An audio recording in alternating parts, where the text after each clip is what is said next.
So in this part 2 video, I'm on my way home from work. This first part really sucks. I have to navigate through busy traffic and try and get to the bike paths up ahead without getting run over.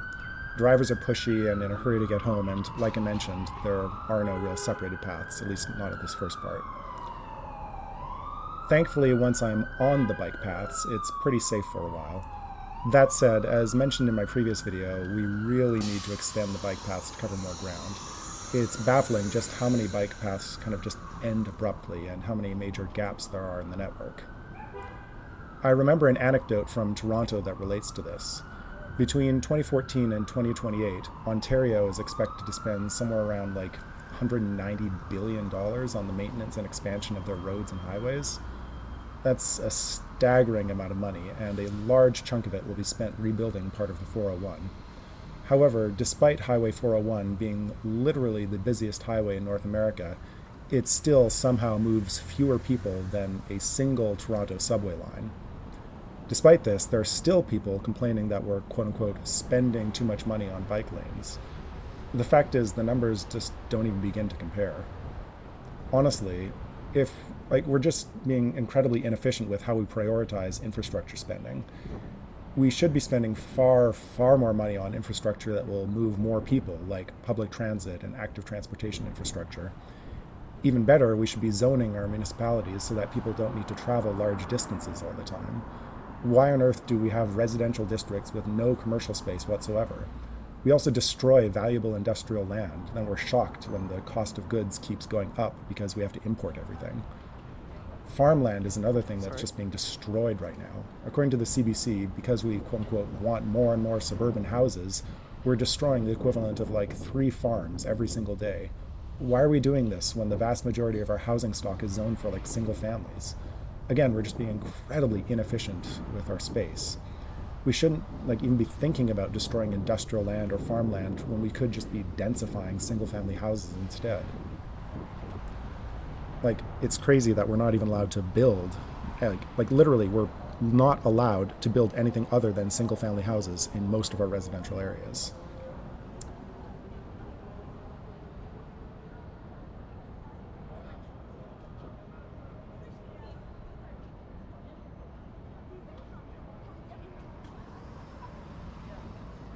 I think this guy with the backpack goes through at least 3 red lights. I'd love to see him ticketed before he gets himself run over. Honestly, you don't see nearly as many drivers disobeying traffic rules compared to some cyclists.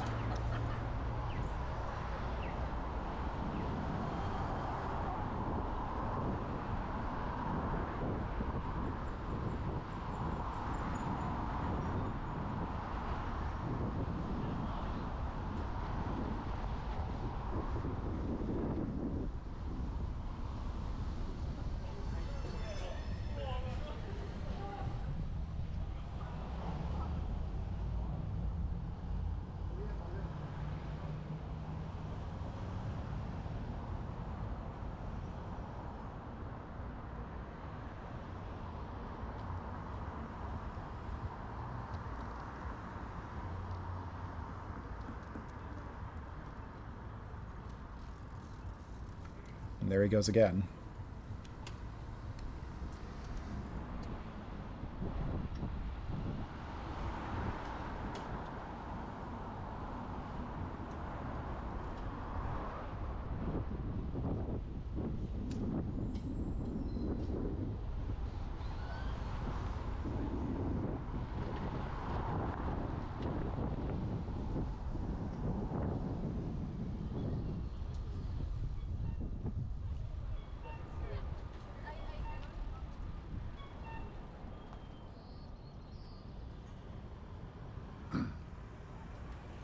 And again. Honestly, he didn't even slow down. I mean, is he suicidal?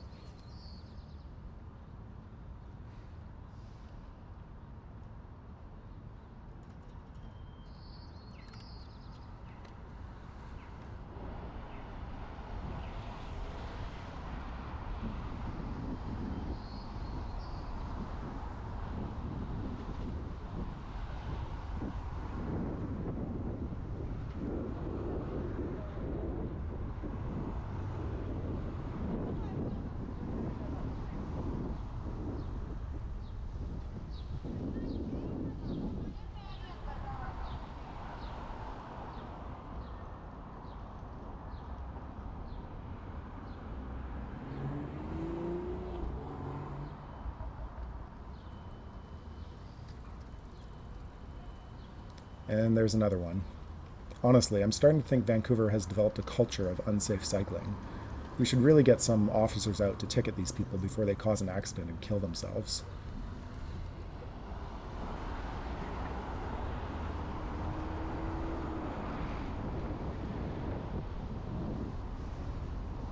This stretch of the journey is pretty similar to the previous video, so feel free to skip ahead a bit if you want. I do want to make a brief comment on the kinds of bikes available for purchase around Vancouver, or rather, the lack of good options. I get that we have a culture of mountain biking, and most people who've been biking over the past decades have been doing so for exercise and recreation and not for commuting. However, the lack of options for purchasing proper, upright, Dutch-style bikes is extremely frustrating. Like, if you don't know what those are, so I keep talking with bike shop owners. None of them really seem to understand how comfortable it is to be upright. So on a proper upright bike, you're never really leaning forward at all. If anything, you just kind of pull backwards on the handlebars a little. It makes for a much, much more comfortable experience. You're also higher up with a better field of view, so it's also much safer. Dutch bikes also tend to have brakes built into the pedals, so you can just pedal backwards to brake. This eliminates a pretty substantial problem with turning that regular bikes have, where, say, if you want to signal that you're turning left, but you also want to use the brakes simultaneously, you have to apply the brakes with one hand while turning. Like, honestly, just try it out sometime. It'll make you wish you had pedal brakes. Again, though, I haven't seen any bike shops around Vancouver that sell those kind of Dutch-style bikes. Someone should really get on that, and cyclists should be demanding better bikes. But unfortunately, most cyclists don't even know what they're missing. They're just used to a substandard cycling experience. It's upsetting.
just checking out the yard sale here. Nothing I'm interested in, but this also highlights the point that cyclists make much better consumers compared to drivers. Like, so if you replace street parking along a commercial strip with well-connected bike lanes, businesses see a noticeable bump in sales. Like, that's well documented. This makes a sense. Like, as you saw, like with the garage sale, cyclists aren't just driving through neighborhoods. They're going slow enough to notice like all the different shops and take in the sights. Like, basically, cyclists are more connected with their community. And also because they aren't throwing away like $10,000 a year on the cost of car ownership, they have much more money available to spend on shops.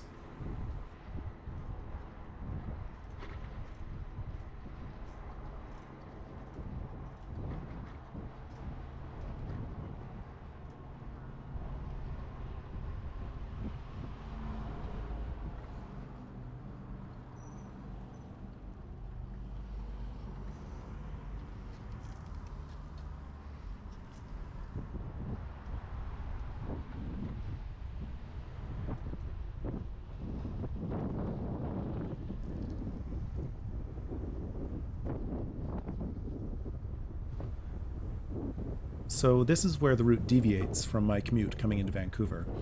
When I'm coming out, I like to take Adinak all the way to the bridge. Doing so makes sense coming back, but it doesn't really make sense the other way. This is because of that narrow tunnel on Skeena I mentioned in my previous video. Some people use this to get onto Adinak, but between the narrow, dimly lit tunnel and the steep hill where you have to cross traffic, it's just not worth my time. Like, maybe if they widen the tunnel or make a better exit off the bridge, but until then I'll just use the park on Wall Street when I'm getting off the bridge.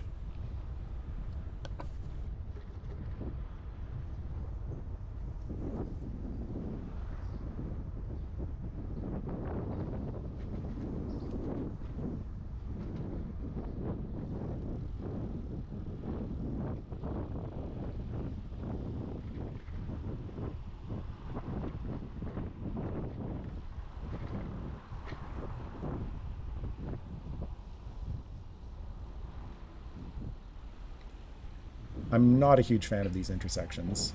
They're safe enough, but the time to wait for the light is kind of annoying. And I'll never understand why some intersections always make you wait at the light. Like, you press the button and some kind of timer starts counting down, like 20 to 30 seconds or so, before it lets you go. Like, what's the point? I get that there has to be a certain amount of time that passes to allow cars to go by, but why make cyclists and pedestrians wait? Like, why not just have the timer after you let cyclists and pedestrians through, before it allows the next group of cyclists or pedestrians to get the green light right away?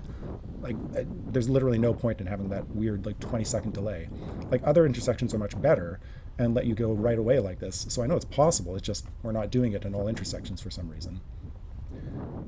Another issue that I've discussed before is bike detectors, or the lack thereof. I know we can make these. Our municipalities use them everywhere to gather data counting bikes, and of course, you've seen them everywhere, just underneath detecting cars, so, they can go at the intersections. So like black X's or circles on the ground. So why aren't we using these at intersections to make the light green by the time we get to the intersection? Like, for that matter, why don't cars have this too, but instead of just at the intersection, like before you get to the intersection? Like, you could be driving along, it'll detect you, and then before you get to the intersection, it makes the light green. Like, this should be the case for like cars and cyclists. Again, the Netherlands and various other European countries have had this for years, and I really don't know why it isn't standard over here in North America. It's not like it costs much money to run a simple cable along a road. Seriously, how many times have you arrived at an empty intersection and waited for a green light? That should never, ever happen.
This road work is a little frustrating. The city of Vancouver is doing an admirable job patching the road along here, but they missed one major problem, like the speed bumps. They've gotten so bad over the years, especially these ones. They're incredibly lumpy and just horrible for cyclists to use. You just kind of like like along them.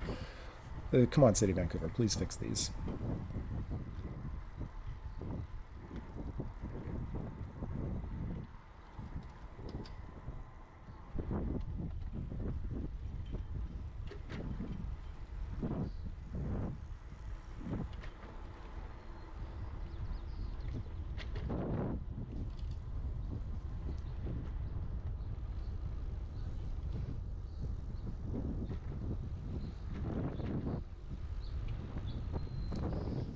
This intersection here could use some work.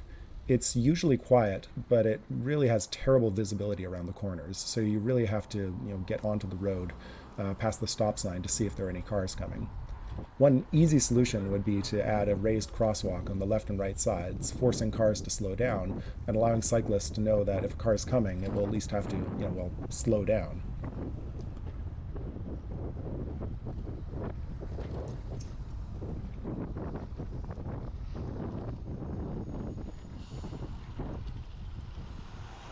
This hill up here is also pretty bad.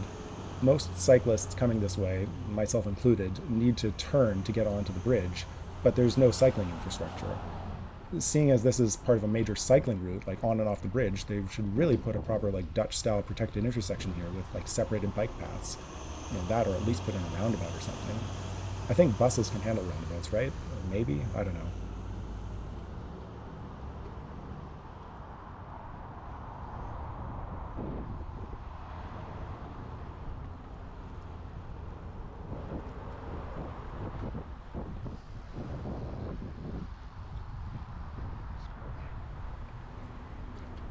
I might have committed a traffic violation back there in trying to avoid those cars. Sorry about that. Maybe I'm one of those dangerous cyclists, or maybe we need better infrastructure.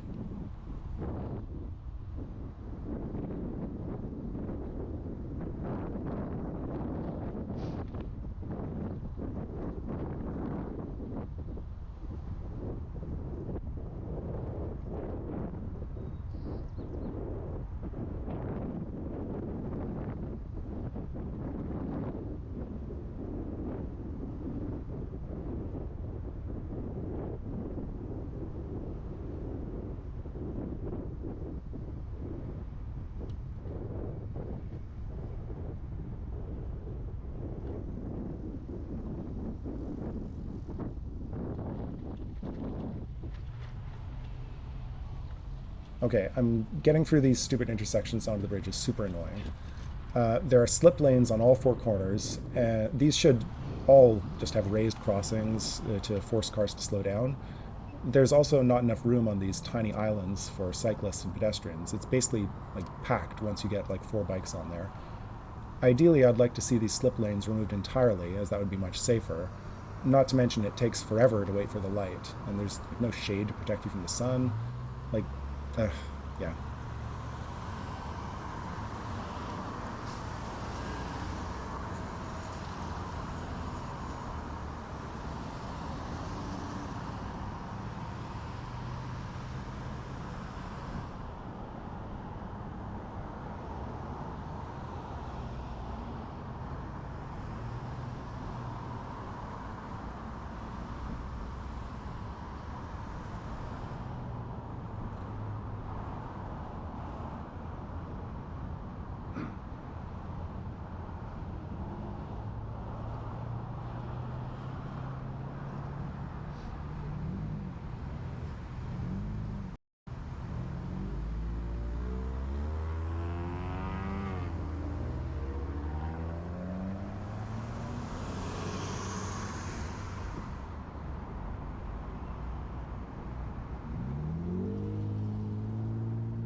These sidewalks also shouldn't be so narrow. They're meant to be shared in both directions by pedestrians and cyclists. They should really be more like wide, multi-use pathways. This next part here is pretty nice, at least.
The same goes for these sidewalks here as well. Too narrow, too bumpy. A big issue with cycling around Metro Vancouver is that there doesn't appear to be any kind of consistent vision. All our bike paths look slightly different and are laid out really inconsistently. It really makes it confusing for a new cyclist to try and figure out where they need to go.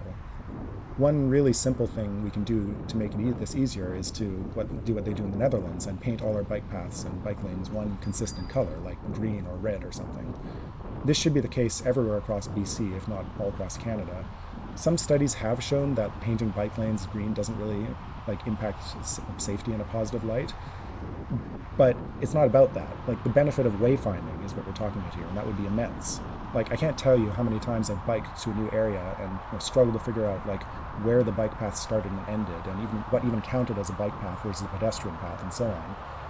Plus, it would really make it clear to pedestrians, where to watch for bikes. Clear, consistent paint schemes are absolutely necessary if we want to make cycling accessible. I'm honestly surprised every time I see how many people use our cycling infrastructure, especially considering how broken most of it is. It's kind of amazing. If we have this many people using it in this state, imagine how many people would use it if we dedicated even a small fraction of our transportation budget to bike infrastructure. Honestly, we need to build for the kind of infrastructure we want and not for the backwards, broken, single occupancy vehicle paradigm we have right now. We keep talking about oh, I don't really see too many cyclists out there, using biking out there, so we might as well just not build bike infrastructure. But how do you think we build bike infrastructure in the first place and get people cycling in the first place? It's by building the bike infrastructure. It's like a chicken and the egg kind of thing, but with an obvious solution.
Getting off the bridge, we're jettisoned onto a sidewalk with a really bumpy driveway that we need to pass through.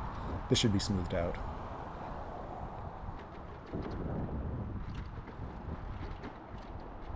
Also, what's with this multi-use path here? Are cyclists allowed to use it in the other direction? Like, why put cyclists on the left? Why not make this just a standard multi-direction, multi-use path with a line in the middle?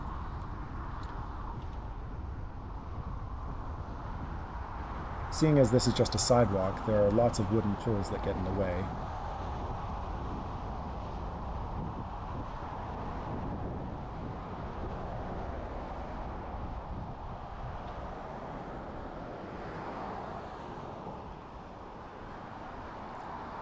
Remember in my previous video how I said I wanted to avoid the pathways on Dollarton? This is why.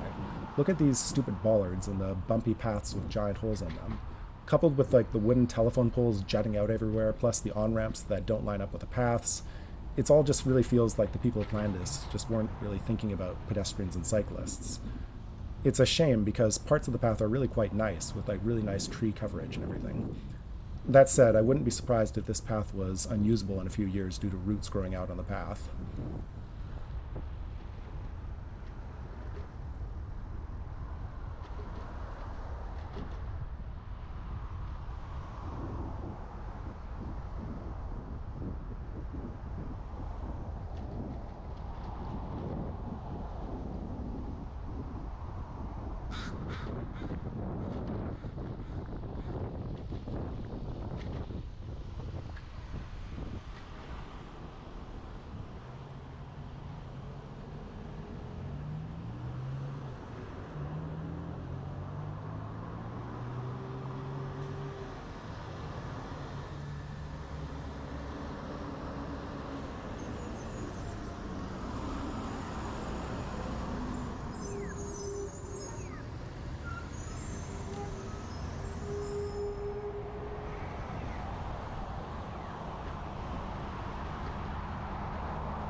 Here's another really silly slip lane, dangerous, I should say, slip lane. Why is this needed right here? This street isn't particularly busy. It's not like there's a deluge of vehicles turning right. They should really just fill this in. It's, incredibly unsafe. If we prioritized safety over speed, these would never be built.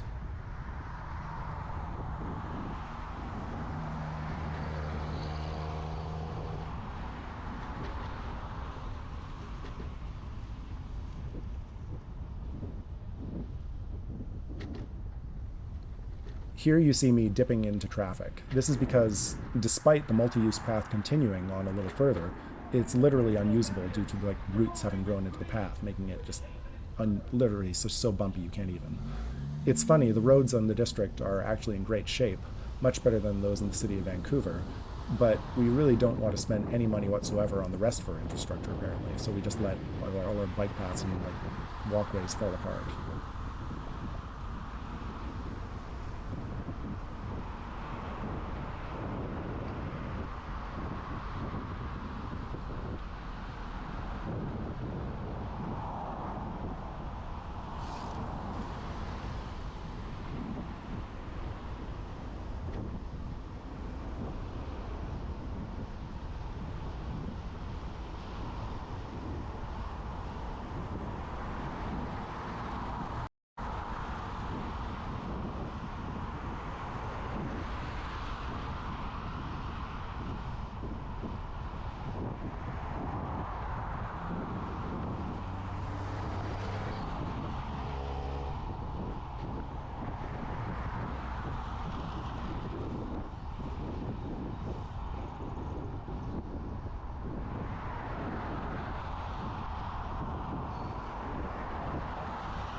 Speaking of, here you can see another residential area without sidewalks. We have money to keep our roads in like pristine shape, which, as we know from earlier, costs a crazy amount of money. But there's apparently no money whatsoever for sidewalks. Go figure.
Again, look how wide these streets are along Dollarton.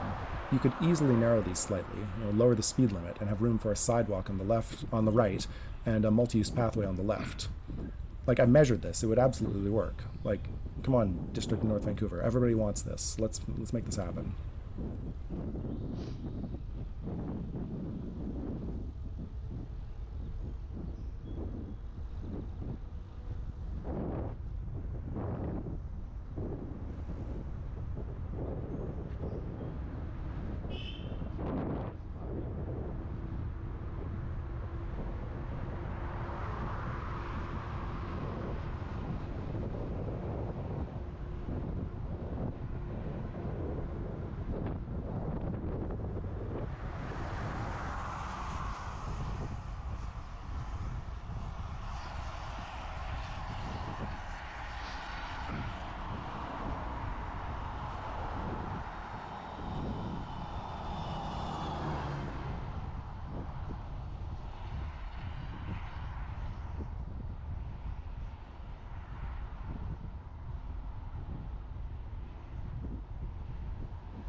I'm taking a right here down Dollar Road towards Beachview, which so far is looking like where the future Spirit Trail will be.